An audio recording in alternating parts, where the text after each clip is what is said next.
Luke portrays Jesus in a way which says more than you might see just at first glance. Jesus is the one who's sent from God, whom Jesus describes as his Father. Yeah? Now we see that in the unusual circumstances of Jesus' birth. Do you remember the Holy Spirit will come across Mary, although even though she's a virgin, she'll conceive and have a son. And it's very interesting that in the Gospels that is just told, it's put there. It's not used, it's not developed. Several hundred years later, it was developed by some of the theologians trying to understand how Jesus could be divine in the same way that God the Father is divine. And they wondered whether the Holy Spirit was the divine part of Jesus and Mary provided the human part. And this sort of conversation went on. But at the beginning, it was just simply this. This person is coming from God. That's Jesus who's come. And then the next thing that Luke portrays is that Jesus acts as if he's God.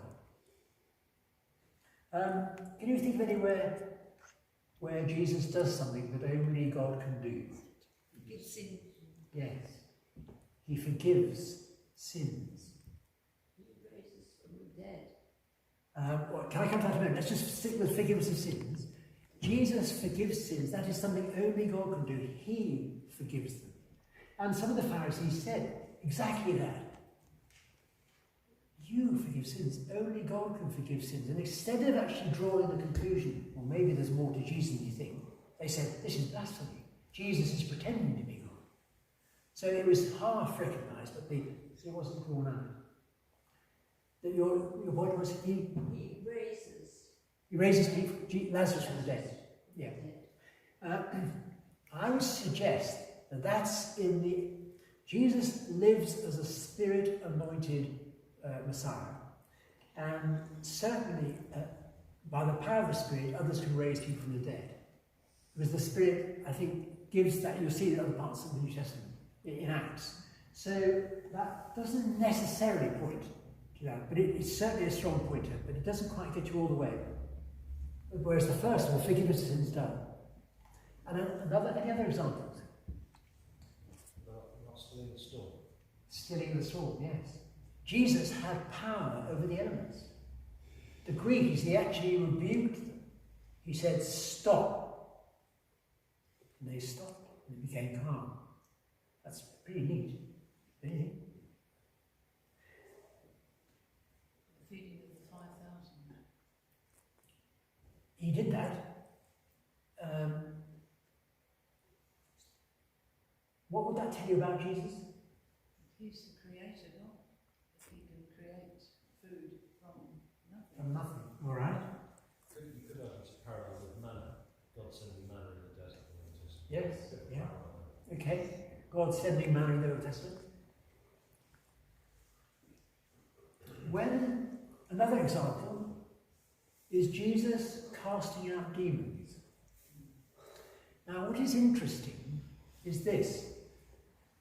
In New Testament times, the Jews trusted that God, Yahweh, could cast out demons. He was more powerful than demons. And the Jews had a service, a liturgy of exorcism. It was quite long, and it was quite complicated, but it involved bringing the person before God, praying for them, and praying that God would set them free. So exorcism was known. God did it. The staggering thing about Jesus is he just walked in and said, go, and that was it. His authority didn't require, as it were, an appeal to a higher level, rather like the Jewish liturgy did. He just said, go, and they went. So that, again, points much beyond just a teacher and a healer. Then at the end, the resurrection, in a kind of way, Jesus has been credit for the resurrection because it was his Father who raised him, because he was dead, wasn't he? Do you see? He has been raised. But look at what happens now. He speaks to the disciples. He says, I will send you what the Father promises, the Holy Spirit. Right at the end, if you just turn to those last few words of Luke 24, right at the very end.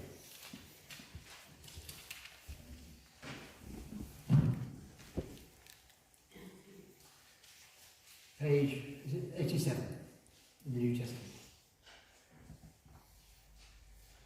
So take it from verse 46.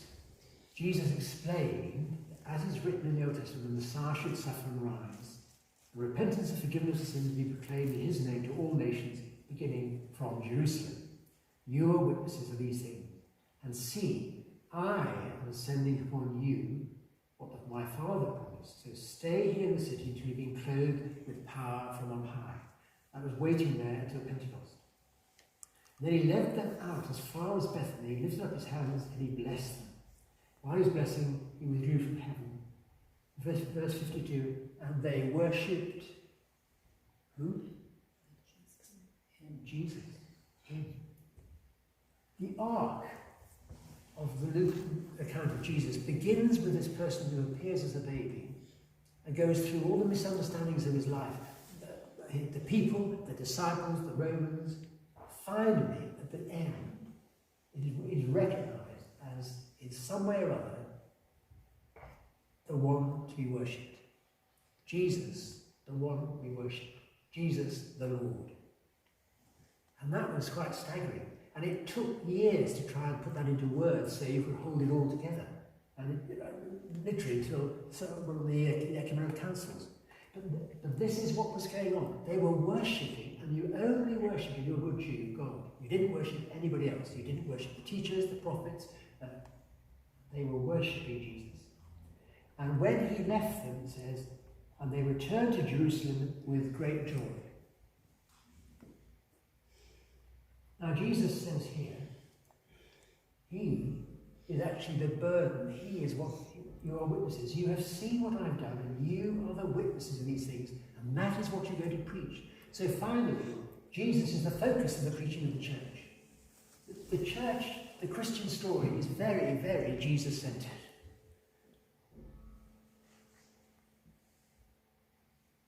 So that's what we've discovered. Luke was leading the reader to the point where the reader understood that Jesus, in some way or other, he hasn't spelled it out, but in experience, he's the one we worship. My question is, when you look at your own prayer life, are there times when you do this? You worship Jesus? I mean, sometimes I do talks on life and prayer, and I suggest that we can enter into the gift of the Trinity by discovering how to pray to the Father, to pray to the Son, and pray to the Spirit. They are three aspects of the one God, but they are distinctive in themselves. And our prayer life can be enriched. And so when people say, oh God, I want to pray, I think, hang on, that's just the beginning. If you look more carefully and closely, to pray to God our Heavenly Father is one thing, as Jesus invites us to do the Lord's Prayer. To pray to Jesus the Son, who's the Lord, and who does things and has this amazing authority, is another. And to pray to the Holy Spirit is another again. Each has something to give, which is special. Does that really make sense? So you'll remember, although it's to cheat, to go into Acts a bit, when Peter and John were going to the temple, they met somebody sitting by the gate, and he was lame. Do you remember? Do you remember that song? In the name of Jesus. Yeah, no, yes, but how does it go? Something like, silver and gold have I none, but what I have I give thee. In the name of Jesus Christ. So, in the name of Jesus Christ, rise up and walk. The authority of Jesus is brought into play by invoking his name. And that's what it is. And that's something that they could do, and so can we today. It's part of the birthright of the church, isn't it? It is. And I think that's something of the more that Jesus has before us. We always learn, right way till we die, and then go to heaven. Whilst we're learning, there's something more to give. And I think if we can just discover more about that, it would transform us. Well, see what you think. Please come back at the end. So Jesus is the one who has the power and the authority. And in those early days, that was when the first creed was drawn together. And it was just 2 words in Greek, 3 words in English. Jesus is Lord. But I don't know about you. You may think a creed is a dry, dusty thing you have to memorize and try and get it right. If you ever do that, say the creed in church, you think, it's going too fast. Do I really believe all this? You ever do that? Or then you get stuck on the 3rd one saying, what? And that they finish by the time you're still saying, pardon? Well, the first creed was easier. It was this: Jesus is Lord. And I think the best way of paraphrasing the creed is this: Jesus is the one who is reigning now. That's what they meant. They didn't mean statements of belief. They were talking about experiences of the activity of Jesus, the risen Lord. And so if they said, what do you believe? I believe this and that. Well, okay, well, what is a Christian? A Christian is someone who says, Jesus, I'm following Jesus, the one who is reigning now. And the reigning, the present participle, is the idea Jesus makes the difference. So people go out and they say, in the name of Jesus, do this, and it happens. Because he's reigning. We invoke him, we open the door, and he comes in and makes a difference. And the privilege of a Christian is to get to know Jesus better so we can be sensitive to how to pray when those situations come along. So there we are. Who was Jesus? He's the one who's reigning now for those first Christians, and I suggest he's the one who's reigning now for people today. So let's look then at how... Oh, sorry. Any comment or questions?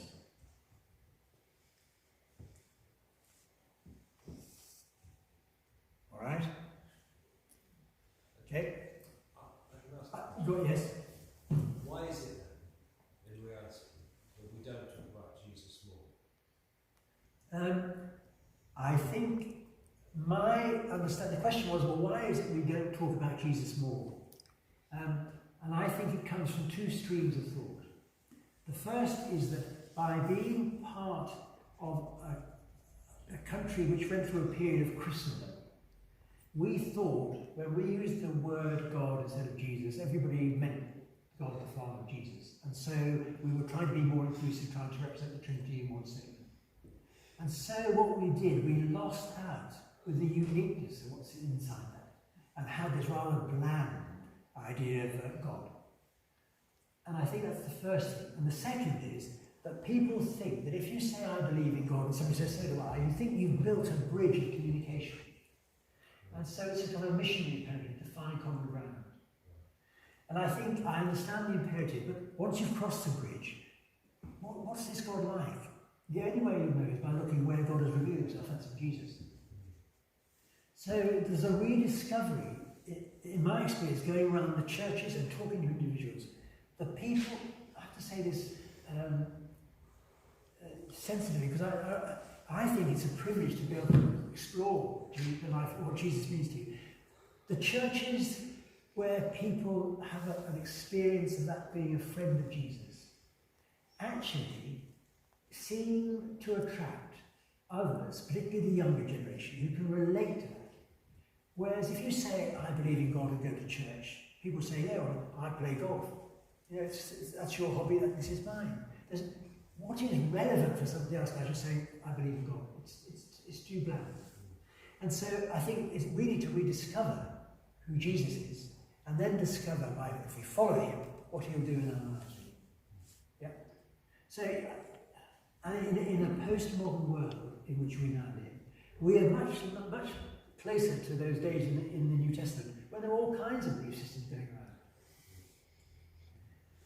And the staggering thing for me is, and it only came to me preparing for this, if you look in a narrative about how many times where somebody appears, you get an idea of their importance. How many times does Jesus appear? He's everywhere. How many times does the Holy Spirit appear? Well, the beginning and the end, and a bit here and there. And we'll look at that next week. How many times does God the Father appear? Personally, twice. You've got the scriptures inspired by God, which are the word of God, the community. It's almost as if we need to say, if for Luke, Jesus is the one who makes things plain. Jesus is the one who opens the door to new life. Jesus is the one who changes things, makes a difference. We need to follow those footsteps. We need to get to know Jesus better ourselves and find the differences. Yeah. One thing that I found, listening to what you said, and it is true, people tend to say about praying to God and everything, although we talk about Jesus. Our hymns, the majority of them are about Jesus. You know, Jesus is Lord and all that. And so we seem to sing more about Jesus than actually talk about him. Yeah, I've not thought of that. Thank you. Yes. We should sing. Yeah, we should sing about Jesus, absolutely. But it's interesting, the fact that you suggest that we do more of that. Wouldn't it be, here's an experiment. Could you talk about your faith without mentioning God for a bit? Just park the word God for a month and talk about your faith with your neighbours and friends and family without mentioning the word God. You'd have to talk about Jesus then, wouldn't you? Sorry. Give it a go and see. And you're still saying, you may have to go back and do a bit of reading to find out what you really believe. So, how is this good news for today? I think it's a way forward. As I say, and this is another thing that struck me in preparing this time, when people have an encounter with Jesus and their life is changed in some way, in a tangible way, they naturally have a story to tell. And I think if we have a story to tell, we're much more likely to intrigue our neighbour or our friend about Christian faith. So I imagine two people going in to, say, the centre of town on the bus, or in Penn in their BMW. Is it right? Oh, you've got buses as well. I saw one go by the other day. So for the riffraff, thank you. Right. So you're going in there, you're sitting there with your friend, and the friend says, in the world, isn't it terrible? What's there's some catastrophe somewhere?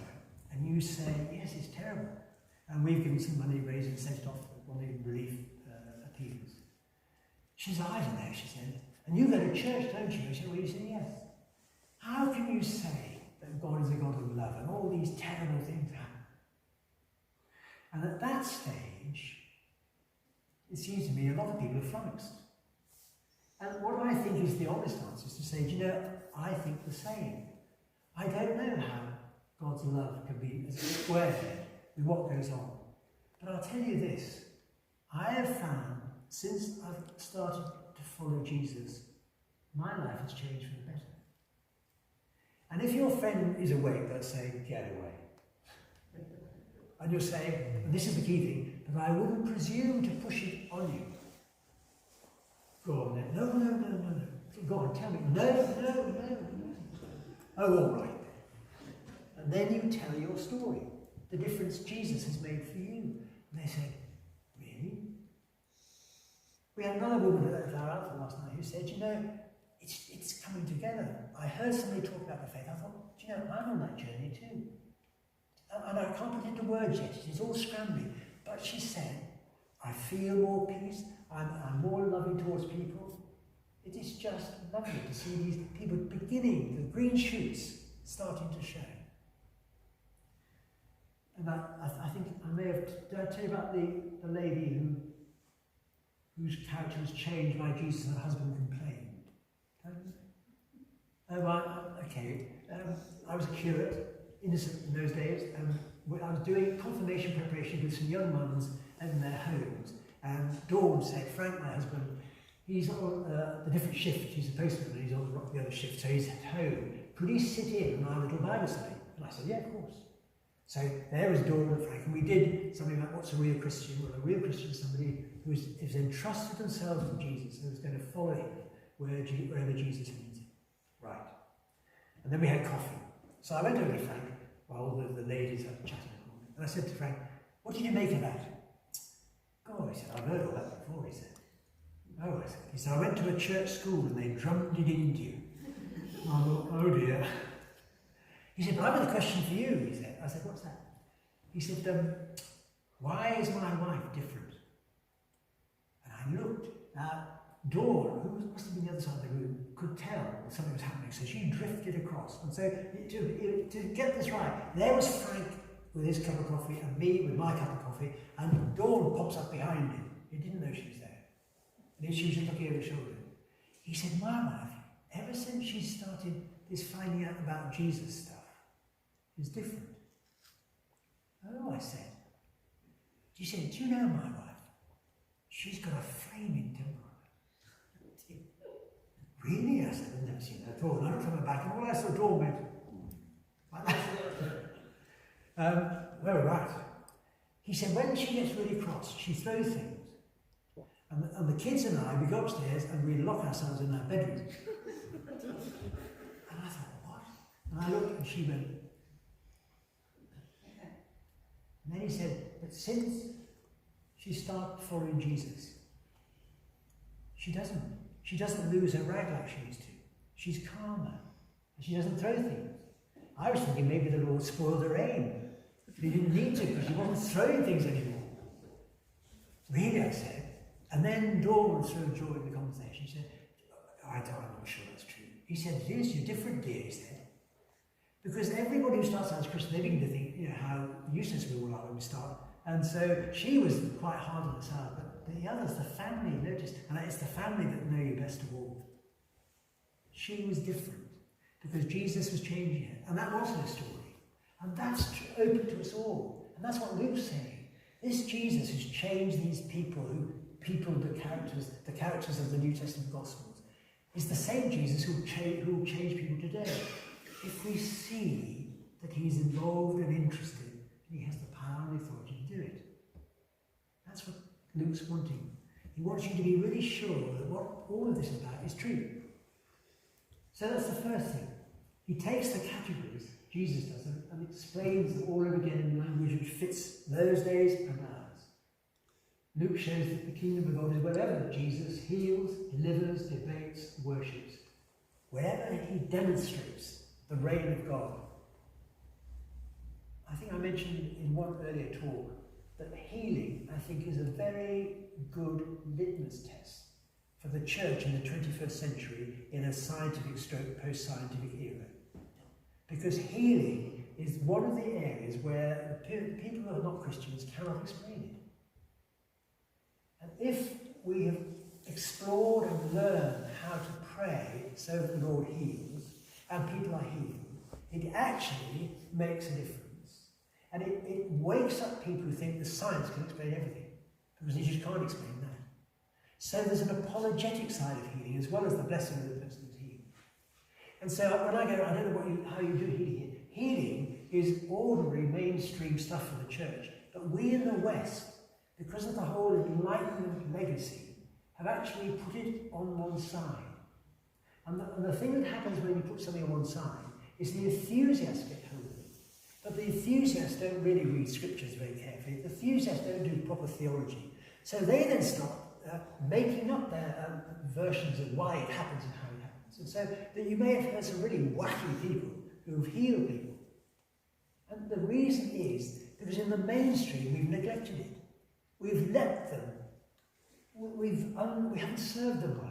And so they've just kind of made up their own little go with it. I heard somebody talking about healing. He said, what you have to do is you have to pray your very best prayer. And I thought, I don't see that in the New Testament. But that was what he meant. He was trying to say you need to trust Jesus and stop worrying about yourself.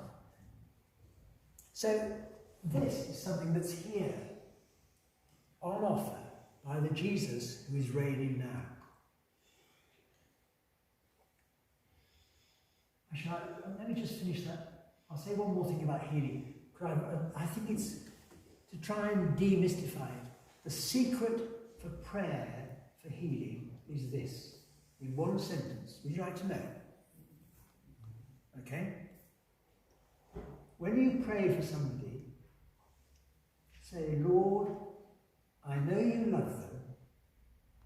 I don't know what you want to do for them. Show me how I should pray for them. And then listen to the Spirit. And the Spirit will show you how to pray. And sometimes you'll have the confidence to say, I think the Lord wants to bless you and be healed. And sometimes it'll be something quite different. That's the way Jesus did. That's the way the disciples said to Jesus, teach us how to pray. We don't know. It's too many of our prayers for healing are like emails.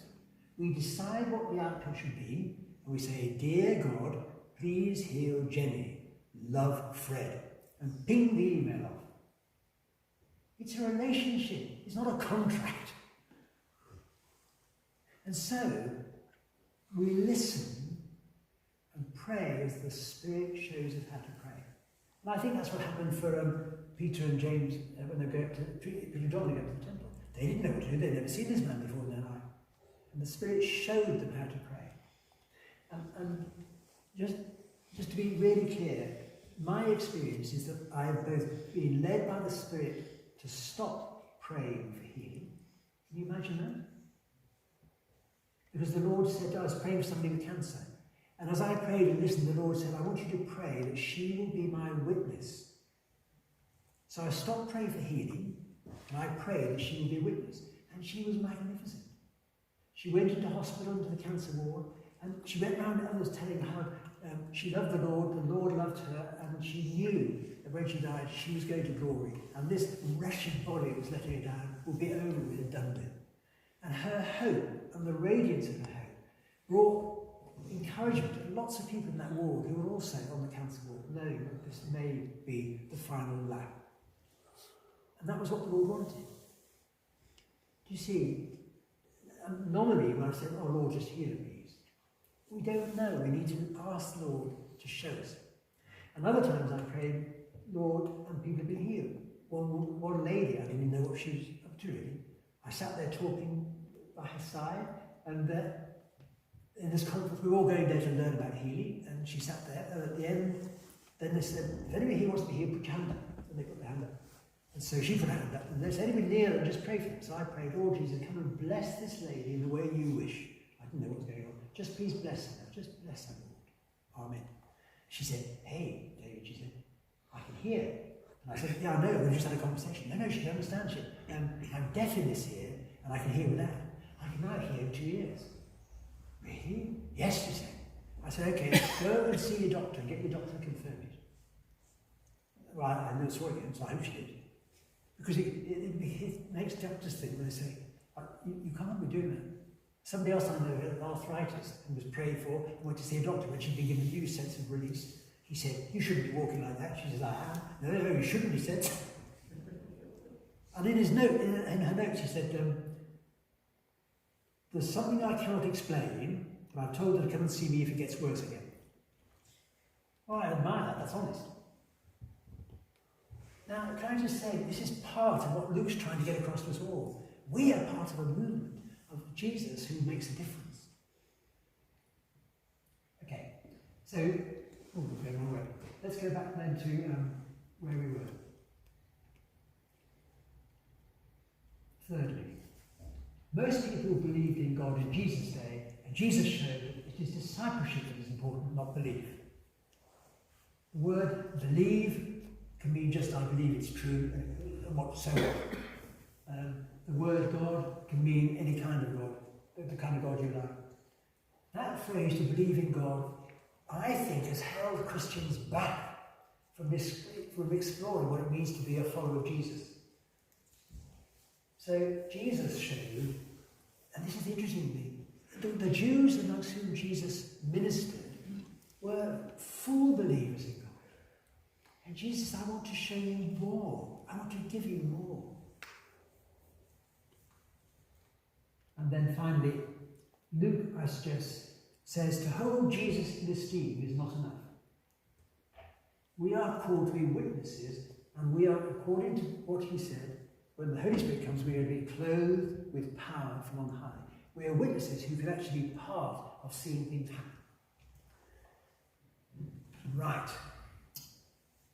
Now, if we have a pause there for any thoughts.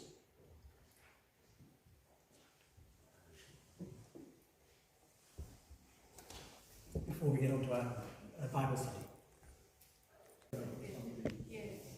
Right, thank you very much for spending time, at least I believe you're spending time looking at this passage. Yeah, there's faith for you.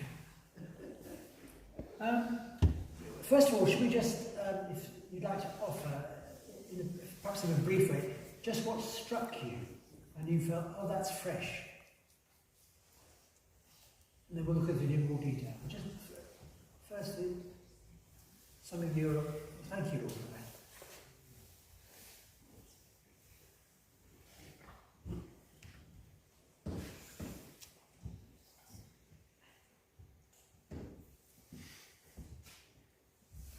One thing that I'm reading around the subject, I'm trying to put into my mind the sort of chronology of Jesus' post-resurrection appearances, because one of the questions was about why they were downhearted. So I was thinking, well, if they'd seen the resurrected Jesus before they left, they wouldn't have been downhearted. But looking in John's Gospel, in the evening of the first day, that's when he appeared to them behind locked doors in Jerusalem, which was after this. Well, can I say, when we look at the beginning, in the preface of Luke, the preface says that this is written in an orderly way. But I don't think orderly meant chronological. And so I think it is impossible to reconstruct the exact sequence up there, so you can have some sort of harmony of the four gospel accounts of what happens after resurrection.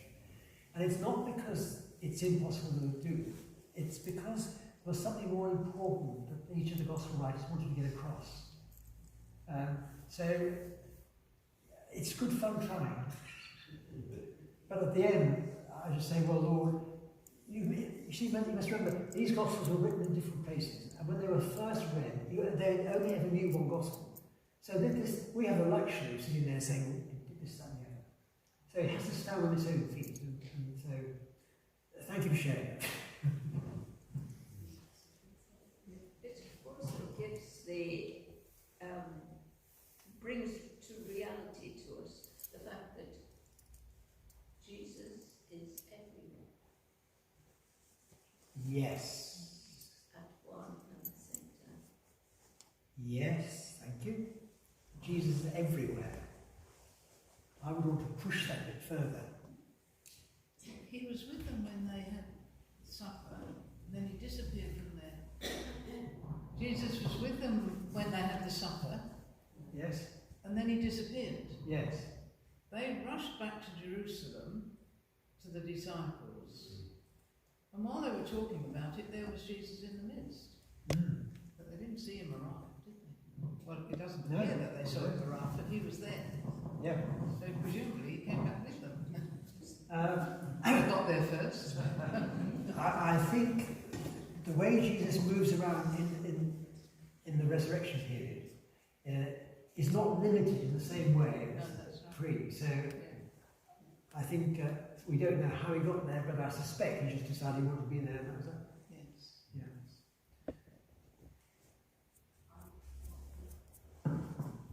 When you read the passage where after, and it was about Thursday or whatever, and I said, but they'd heard him talking about these things, and it didn't click up then, it was only when their eyes were open.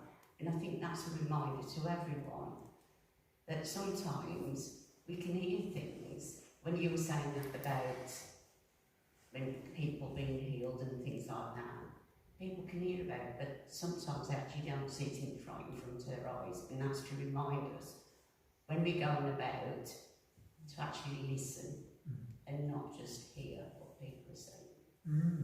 Okay, thank you. If I can go back to that comment about it shows that Jesus is everywhere, I think it does. I think that's halfway to what it shows. Because I think what the passage is showing is that Jesus is with the disciples. He's not just everywhere, he's right here with me and with you. That's what I meant. I'm sure you did. But say he's everywhere, it's sort of blanket general. I think that He God. is everywhere for those who look for him as well. Yes. Yes, it happens everywhere. But I think I find it more helpful to say that he is actually right by my side, even if I don't spot him. You see? It just anchors a bit more. But so, yeah, it's just the same thought. But he was there when they needed him. Yes. He was there when they needed him. Yeah. Yes, they were downcast and so on and so on. I think this is the closest bit of Luke to a Monty Python sketch.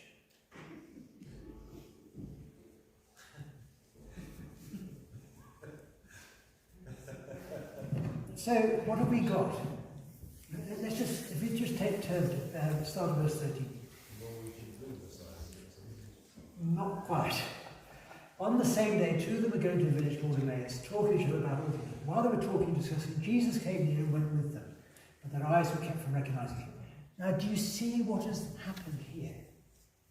Luke has told the reader something which will help us really pay attention. This is not just that a stranger joined them. That's moderately interesting. Jesus is with them. They don't know it, and we do. And that's what I call a narrative assist. And it raises the interest. Okay. And then you see, that as it unfolds, they start saying, do you not, well, where is it here?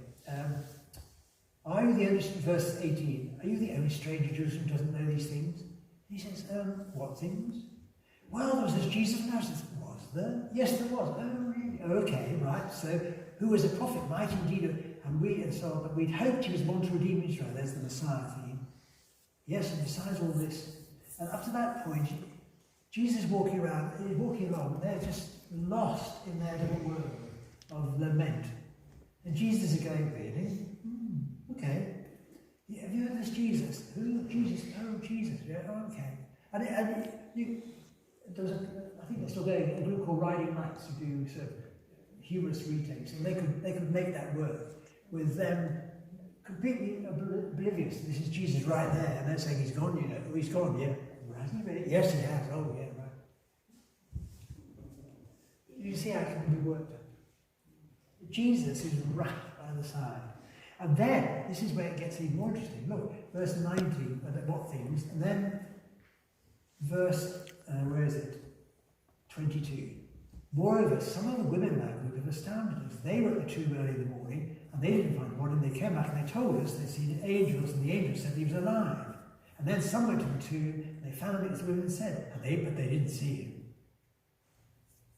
They got some grounds for hope, but they were lost in their lamenting.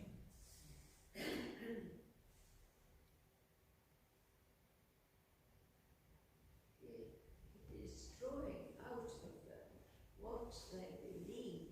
Sorry, say again, stop again. Destroying out of them what they believe and what they doubt. Yes.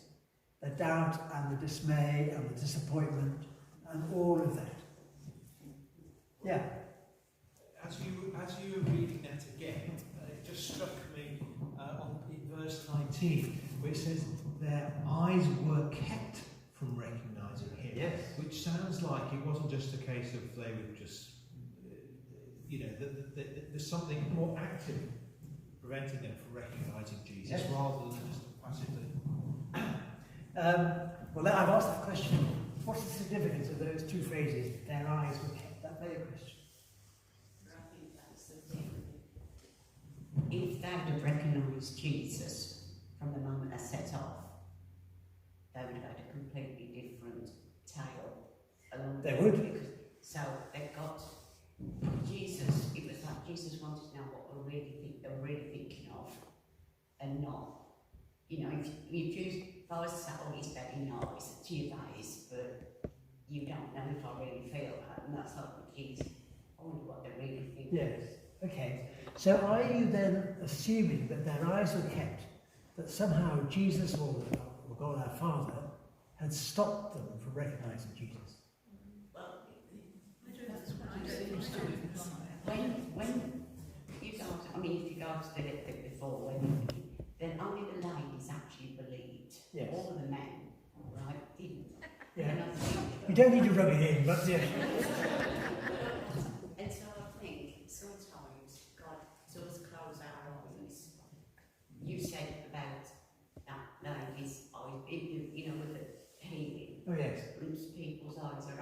and they didn't realise the difference. Yeah. And so that is part of it as well, I think. Okay, so I think you are saying then that Jesus or the Heavenly Father stopped them from understanding. Yeah. Because that's what the text says. And as I said in the little notes there, the way good Jews would have said it, they wouldn't have used that they were God out of respect. They would just put it in the passive voice. It happened. They were stopped. Because I the don't way, think that's true. the Go way, on. I mean, I don't think that's true, actually, because I think... Which bit is not true? I don't think their eyes were stopped from seeing them. I don't think they were on this walk, they were depressed, they were downcast, they weren't expecting Jesus. They weren't expecting Jesus to walk with them. Absolutely not. And I think that's what stopped them seeing him, because it was unexpected. This stranger, they thought, because who knows, their heads might have been bowed, it might have been whatever. And it was, it was only when he started to express his, Explain things, was yes. it, how foolish you are, my God, and then suddenly exposing himself through the scriptures. Yes. And suddenly, the breaking at the end, in the breaking of bread, that was when they really saw who he was. But I think it's very easy to not recognise it is. somebody Right. who's Common ground. actually when you're not expecting it, and they're not presenting themselves as this resurrected form. This is a normal man walking alongside them. Can I say, all of that, apart from the conclusion, I subscribe to. Because, look at verse 31.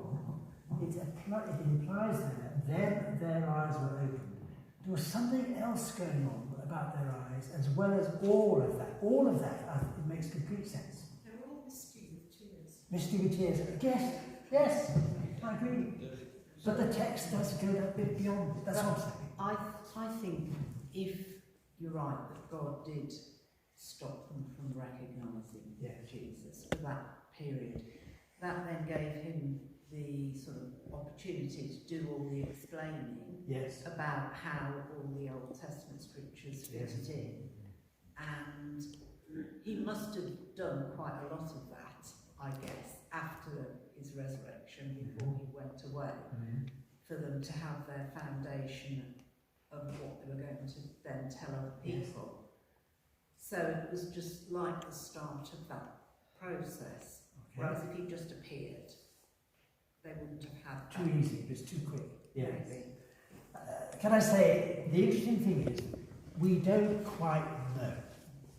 And we have to take suggestions like that, and say, how do they fit the text we've got?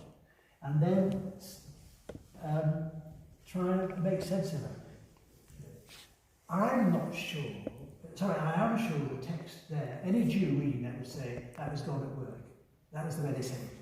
It was like almost the shorthand that Jews use amongst each other. So they would say, God stopped their eyes and then opened them. So let's say that did happen. Then you've got to say, well, how does that hang together? How does that inform what we do? And I think this is my version, and I have to say, this is my understanding tonight. And it might change tomorrow. Okay, because some things are not clear in a black and white way. And I'll explain it in this way. One way of understanding judgment in the Bible is that God judges people for a view or a course of action that they've chosen, and it's sinful and they get judged for that. Could you say this bit of that again? God, in the Bible, we see that judgment is a consequence of a course of action. And if the course of action is sinful, then judgment follows.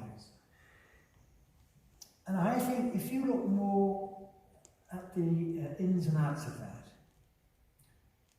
you see phrases in the Old Testament that God hardened the heart of Pharaoh so they didn't release the children until much later on, children of Israel. And reflecting on that, I think the way I understand judgment, the way God decides about in judgment, is this, that God gives us the freedom to respond to him as a father does, as the prodigal father did to the prodigal son. And he confirms that which we choose when we exercise our freedom. Just like the father did to the son. It says an equal number of times Pharaoh hardened his heart. Yes. And so what is going on is that when God does something like hardening the heart of Pharaoh, that's because Pharaoh already intended to keep hold of these people. They had no intention of losing the slaves. And so God confirmed what Pharaoh was already thinking. He made it harder for him to get out of his own trap. He built a trap built on his own views, his decisions. So here, I think God is at work, and what he's done, he's confirmed the thinking of the disciples. The disciples think it's all over. And so God says, that is the way you will see it until I rescue you. And so he kept their eyes closed because their eyes were already closed. They closed their eyes to hope. And God said, if that is what you choose, so be it. And I see that in a wider sense, in the spiritual life, that it means it's really important the decisions we take, because God does give us the freedom to choose, and he does confirm sometimes what we choose, even if it's not a good idea. Now here's an example. Peter, the sailor, took his boat plus the disciples out over the lake when there was a storm. Do you remember? And then the disciples thinking, Peter, you're the captain, you're supposed to know what goes on. Now look at the mess we've got. And Peter was looking, oh dear. And then Jesus comes walking on the water and they think they've seen a ghost. Remember? Wow, that's even worse. They all go panicking. And then the disciples recognise it's Jesus as he comes by them. And they call it, it's the Lord. Relief. And what does Peter do? What does he say? If it's you, tell me to come. Lord, if it is you, bid me to come walking on the water. Now, I think at that stage, read the passage and pray about it, I think that was Peter's daft idea. Because he was really frightened and he wanted to know it really was Jesus, and he just came out with it. He does other things like that, like putting tents up on the mountain of Transfiguration. And so Jesus says to himself, all right, Peter, for the sake of your learning something, I will do what you have just decided, even though I personally think it's totally unnecessary. That's what Jesus said. So he says, right, Peter then, come on then, out on the water then, lad. And Peter, they go, what? And I'm sure all the people in the boat, they look at Jesus at this point, and suddenly all their eyes swing around to Peter and say, well, get out of that then. I mean, look at what have you just done? And Peter had to then decide, now the Lord has called me. And eventually he got out of the boat, he started to walk, didn't he, toward Jesus, and found he could. So Jesus confirmed Peter's suggestion because he would use it to teach him something. But Jesus had no intention of, I suggest, no intention of Peter walking on the water at all. It was an idea put forward, and Jesus said, okay, if you want to go that way, let's see. And I think that's true in the Christian walk for us all. We can come up with a bright idea, and we can press so hard on that bright idea that the Lord says, well, if you really insist, have a go. It isn't actually what I desire for you, but if you want to have a go, let's see what we can learn from it. That's how I understand what's going on here. These people are so sort of locked in their grief that the Lord said, okay, you stay there for a bit, and let's see what we can learn from it. Here's another interpretation. No, so I'm thinking of, is it Elisha in the Old Testament, when there are some army, usually Amalekites, someone like that, go up against him, and he as always with Elisha, he sits on the backside inside the road where lets the servants do the work, and then and the servant comes in, Elisha, there's an army outside. And doesn't Elisha say to open his eyes, Lord? And he opens and his eyes get opened, and he can then see there's a much bigger army of God in the next field. It's almost like, with the eyes of faith, you can see something in a way that you never quite saw it before. Yes. And actually, if you realise that God is God and God knows what He's doing, and all the other kind of things disappear into. And I just wonder if. I don't know if it was God kept the eyes closed. I can't accept that I missed the eye for 8 miles. That's why I struggle with that one. I just can't. I don't believe it's No, all right, but I mean. For a few miles, but not 8. But it does say it doesn't walk for 8 miles. Whatever it was. But I do. 7. 7 miles. 7 miles. Okay. I'm I think it was. They were kept still. But I think what God did was open their eyes to see what was really going on. I get it now. Now I can see. I couldn't, and it's all those kind of moments, and that's how I think it was. Okay. Like Elisha's servant having his eyes open. That there may be an army down there, but God's army is bigger. Something along those lines. That's what I said. Well, thank you. Now, what I'm doing here, I'm trying to suggest, is that there are some passages where we have to work at it, and there will be differences in approach, and that's completely fine in the community of faith. We do not have to agree on everything. What we need to do is make sure that whatever we think somehow fits the text. Yeah? And then we can publish a little book on the 29 ways of understanding the closing of the eyes. I think it's really important that they talked about how they feel, how they felt. Yeah. And were able to do that. Yes. And I think sometimes we jump in and don't allow people to talk enough about how they are feeling. Yeah. So that the Lord can come in and deal with their questions and their problems at that time. Yes. Yeah. Thank you. Yeah. Yes. Following on from that, they're both thinking also the time by the Sea of Galilee where Peter makes deciding to go fishing after the resurrection. They and the people from Emmaus are going back to something familiar. They're confused, they're going back to something familiar. There's that parallel, but there's also the parallel with Jesus is revealed to them in something that they're familiar with, in the breaking of the bread and in the catch of fish. And on both occasions there's this click. Eyes open. Yes. Yeah, thank you. I don't think it was a matter of recognition by sight or seeing, but by understanding. Okay, understanding is the way we do recognise. So Yes, but not actually through eyes, but through the heart. Or yes, because he was there physically, and certainly the physical seeing hadn't worked. Except, as they said afterwards, as we walked with him and he talked it, didn't our hearts burn within us? Some pennies were dropping as they walked, and they began to think, oh, perhaps God is in it, perhaps all is not lost.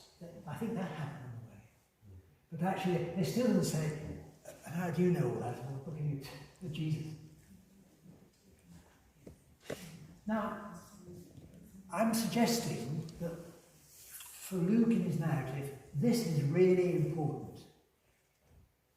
And is important for readers who come after him. So what do you draw for you today from this? I think we've hinted at some of it already.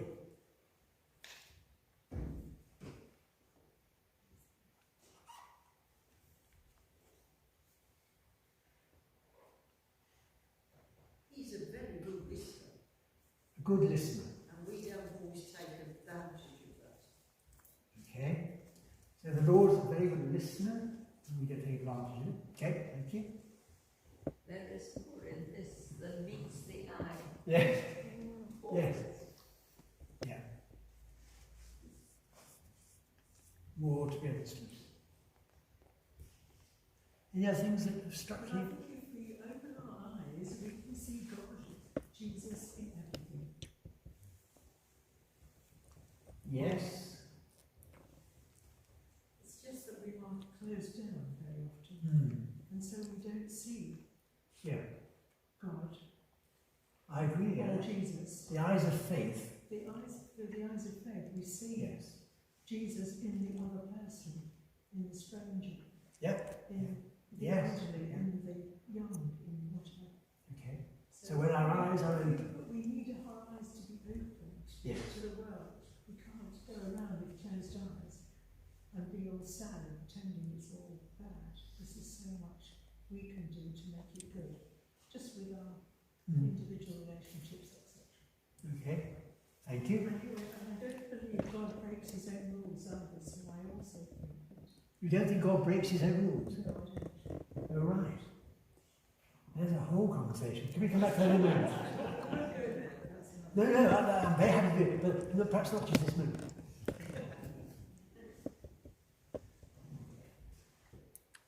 But maybe our eyes are not opened until we are accepting and ready to understand what is put before us.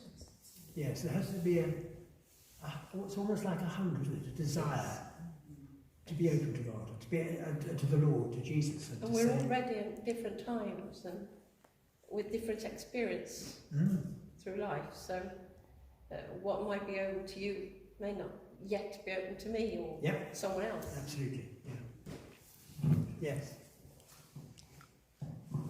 But Jesus is real and,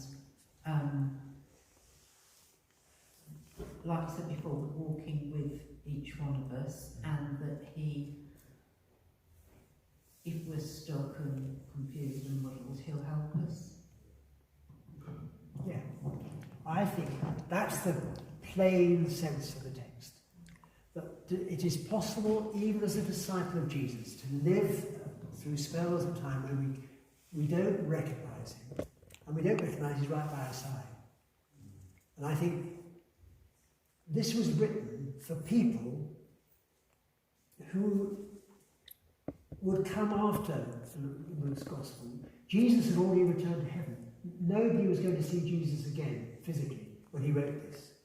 And I think this is the sort of encouragement to people who say, oh, it would be lovely if I could have seen Jesus, then it would have been such and such. Actually, most people, most Christians, of course, have never seen him. And still, it can be true that he's with us. And so I think this is the thought that Jesus is by our side is something to mull over and live in and inhabit, so that we see the consequences of that. I don't know about you, but it goes back, it's a bit the same sort of thing with Elisha and the invisible army. That the Lord is by our side. We are never alone, but sometimes we think we're alone. When you're a Christian, as I used to say, and now when you're a friend of Jesus, when you're part of that extended family, the Christian community, you are always immediately present to Jesus and he's immediately present to us. So we are never one again. We have a saviour, a friend, who is a friend and says, I'll never leave you nor forsake you. So that means that even if we can't see with our physical eyes, as quite a few comments have suggested, with our hearts, through our understanding, we should be able to sense the presence of Jesus, and that should give us encouragement. And that presence is made tangible by the Holy Spirit. That's what the job of the Holy Spirit does, is to make real the presence of God to the believer. So I think it's, as I say, I think this is quite humorous, really. And it's almost like the Lord having a chuckle, really. You know, he goes along with these guys, lost in their thing. And then, when the penny drops, he says, now you understand. And then he's off. So what he said, you understood now, that I am with you and I will be with you, even when you can't see me. So he can go, and they don't need to say, he's left us. He hasn't left us. And then, amazingly, they run 7 miles back. Oh, shucks. Who's done a half marathon here? Very good. Well, actually, that's 13 miles exactly. Great. So this is an encouragement to those who will never see Jesus physically, but can actually decide to follow him, and he will be with them on and on through all the kind of circumstances that we find. And I think it is lovely because the breaking of bread, which is the occasion for the penny to finally drop, obviously we see the association with the communion service, but actually the communion service that we do is not quite what's here. The breaking of bread was when they had a meal together. It was when they were in fellowship together. Our communion service has reduced that to an individual going up and coming back in praying on their own. And you try and be quiet, and you don't eat together. But they discovered who Jesus was when they were with others who were also with, as it were, at that point in the presence. Actually, I think there was just the three of us, the two of them, and the home they'd invited in, whoever else was in the house. And it's in that fellowship that reality becomes more real. So actually, I think it'd be lovely if we fellowshiped more and talked about Jesus. I don't mean to talk about the weather or even wolves tonight. And we actually discover the privilege of that and the blessing that can be. Well, there we are. Happy reading of the Lee-Lucan. So we meet in a fortnight when we're going to look at the Holy Spirit.